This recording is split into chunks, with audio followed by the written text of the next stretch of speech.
blew up two, supposedly, allegedly, right? Took down the buildings today. Some people are questioning that. I'm not getting into. I'm very let's just say we stick to the official story. Yeah. May they burn in eternal hell. The punishment for suicide in Islam under any condition is eternal hellfire. Yeah. Did you know that? You're not getting 72 virgins. If you blow yourself up, even if you're surrounded by the enemy, you go into the fires of hell. You know why? Why? Because we believe in a concept called the wisdom of God, or as the Muslims call it, the qadr of Allah, meaning the knowledge that only God possesses. So even if I'm on a battlefield and I'm completely surrounded by the enemy and I'm like, I'm going to die no matter what. If I kill myself, I go to hell. Why do I go to hell?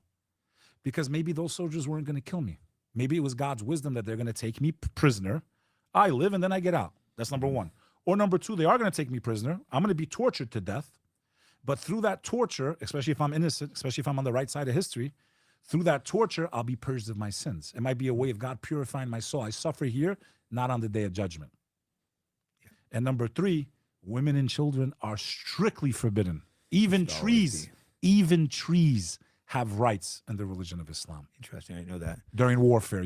So a leader is responsible for every living subject under them. So if he even cuts down a tree without justification, that tree will testify against him on the day of judgment. I have a controversial question for you. Go ahead. England, they have these Pakistani grooming gangs that came through. Round them up. If they are caught, convicted, proven to have done these crimes, give them the Islamic punishment, execution. Yeah, good. You want to take out, that's Islam. Yeah, it's just. But using my religion, you got to be fair too. How come you're not calling out the Catholic Church? 700,000 children, 700,000 cases. Google it. No, that's absolutely disgusting. Where's your anger for that? The Anglican Church, the head bishop just stepped down. Where's your anger for that? Now, do I understand the ordinary British person? My country's being this open border politics. I'm against open borders. Yeah, it's insanity. But I'm also against hypocrisy. What did the British Empire do for hundreds of years? Take over and colonize India. country. Starved millions of people on purpose. King Leopold of Belgium, 10 million Africans wiped out. So when do you want to start the clock of what's right and what's wrong? I'm not for open borders, not in Britain, not in America. You got hypocrites like Dominik Tarczewski of Poland. I'm so glad that we not let one Muslim into our country. Well, why would they even have to come in your country if you didn't send 2,000 soldiers from Poland to destabilize Iraq on weapons of mass destruction lies that we all know now were lies? Yeah. So you help bomb these people, destabilize their country, okay? Create them into refugees. Now you're mad that they're flooding on your shores. I got it real simple. Stop bombing them up. By the way, you propped up most of these dictators after the fall of the caliphate. You put in Assad, the new head of Syria.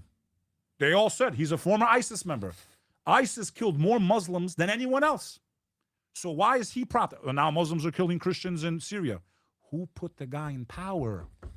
Who put the new guy in power? He's known to be a former ISIS member, and you're talking about us? You should be looking in the mirror. We all been played. Muslims been played. Christians been played. Jews have been played. My grandmother's brothers were hung by Nazis. I have first cousins that are Jewish. I have friends I grew up with. I love them with all my heart. I am in a very uncomfortable position. I went to school with Russian Jews, bro. I love them. I love them with all my heart. I don't blame their religion. But to think there's not radicals all around, there is. Yeah, 100%. And radicalism makes more radicalism. More violence makes more violence. And people are becoming desensitized. So I told people when it goes back to Charlie Kirk, if you don't understand why I had a tear or why I was weeping for humanity, bro, I was weeping for everyone from that child in Gaza to him, because people are losing their lives over radicalism, ideology, and propaganda. That's why I wept in that video.